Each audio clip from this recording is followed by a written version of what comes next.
में आया हूं। बचपन से नर्मदा मैया की गोद में पला हूं, बड़ा हुआ हूं और मां की कृपा से ही लोक सेवा के काम किए हैं। मैं विधानसभा चुनाव के पहले भी आया था और मां के चरणों में प्रार्थना की थी कि प्रदेश के विकास और जन कल्याण के कामों को आगे बढ़ाने के लिए और प्रधानमंत्री जी की योजनाओं को ठीक ढंग से क्रियान्वित करने के लिए मां भारतीय जनता पार्टी की सरकार बने।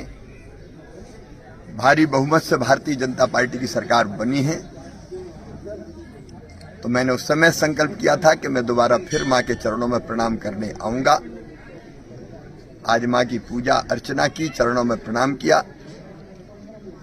और ये प्रार्थना भी की कि हमारे नए मुख्यमंत्री मोहन यादव जी, जगदीश देवड़ा, राजेंद्र शुक्ला जी के नेतृत्व में प्रदेश प्रगति और विकास लगातार करता रहे।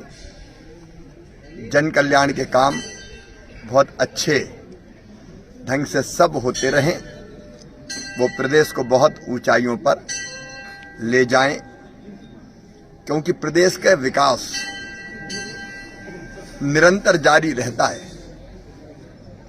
तो लोक कल्याण और विकास दोनों के कामों में निरंतरता बनी रहे और बेहतर काम हो और संकल्प पत्र में जनता को जो हमने वचन दिए हैं वो सारे पूरे हों।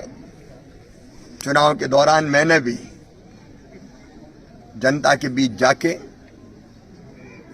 और कई संकल्प व्यक्त किए थे, चाहे वो माता बहन और बेटियों के संबंध में हो, किसानों के संबंध में हो, भांजे भांजियों के संबंध में हो, विकास के बाकी कामों के संबंध में हो। जैसे यही हमने तय किया था कि नर्मदा लोक बनेगा। ये सारे संकल्प पूरे हों, नई सरकार इन संकल्पों को पूरा करेगी। मैं पूरी तरह से सहयोगी होऊंगा और जब जरूरत पड़ेगी तो सरकार का ध्यान भी दिलाऊंगा। प्रदेश के सेवक के नाते जनता से मेरे रिश्ते भाई के और मामा के हैं। भाई और मामा के रिश्ते परमानेंट होते हैं, उनका पदों से कोई संबंध नहीं होता।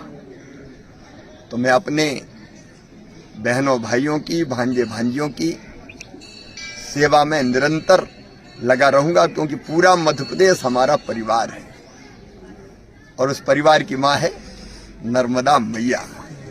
तो हमारा पूरा परिवार सुखी रहे, आगे बढ़ता रहे। मैं भी अपने पूरे परिवार की, पूरे प्रदेश की जनता की, परिवार के सेवक के नाते सेवा करता रहूंगा। यही कृपा मां की बनी रहे।